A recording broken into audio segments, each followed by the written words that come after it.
think I'm going to call these armchair philosopher. The bearded armchair philosopher. Here's the next one. I'm on a rant. My mind goes to these people who do what they do not want to do. And there are some categories into which people can be divided. And I want to try to briefly address this because I think it's interesting. Let's take smoking. There are the people who smoke. And in this group, let's say there are two for today's discussion. Those who want to smoke, and these are the people who are not complaining later on that I wish I was not smoking. They want to smoke and then they smoke. This is one category.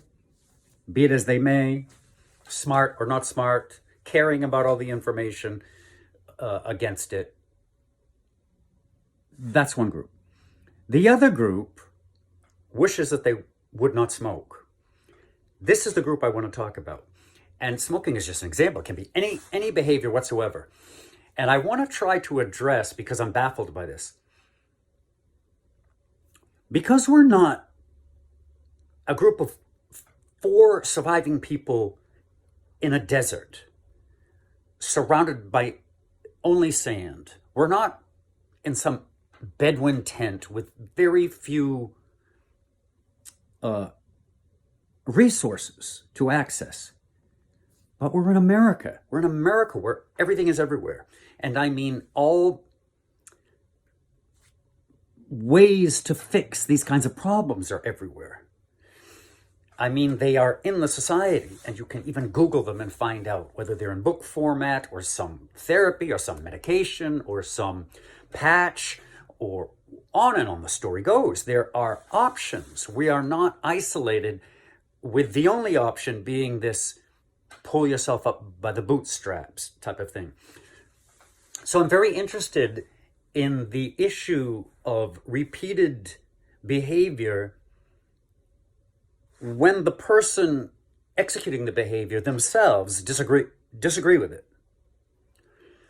So I understand this idea of propensity towards weakness, but we have counseling and we have accountability systems and we have self-help books, and there are so many options.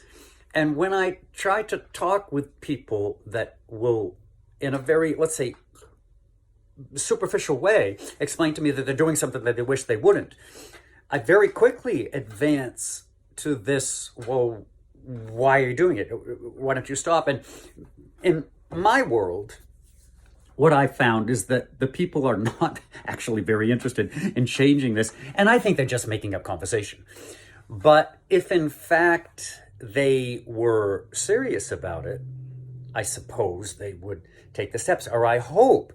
But then this catapults me over into this group of people, which is really the motivation behind my wanting to talk about this, who, I mean, like the prisoners, or these people who really keep, at a very high price, keep repeating behavior that could be avoided. And my thought is that the value system is not the same as the second man who actually takes the steps. Now, I know a guy many years ago who went to he got hypnotized so he could stop smoking. And it was guaranteed, interestingly enough. And he said he paid $250. He also said everyone was out there smoking and smoking like bandits because they all think, oh, this is my last cigarette, and I want to enjoy this, which I thought was hilarious. I mean, not hating the process, loving it. It did not work, but because it was guaranteed, he came back, and then the second time it worked, and then he hasn't smoked. So because the answer is available, this proves or gives argument that you can use for these people who feign that they cannot stop doing what they want to do. I say they can, but they don't want to enough. And I even think my gosh, they're spending money on something during the course of the week, or whatever. I mean, however, anybody can be in poverty, and certainly you only have X amount of dollars per week or month, and this has got to go somewhere. But it seems to me it is going to whatever one prioritizes, food, gas, whatever. But I would argue that the quitting of the habit is not on a high enough scale, high enough on the scale of my value system to cause me to take my precious finances and invest them in that direction. Or maybe they just don't care. And if that's the case, then just say it. And if I'm of the belief that if we can get everyone to at least say and think and do dialogue and expose the real things, then we might be able to advance with solutions. The armchair philosopher.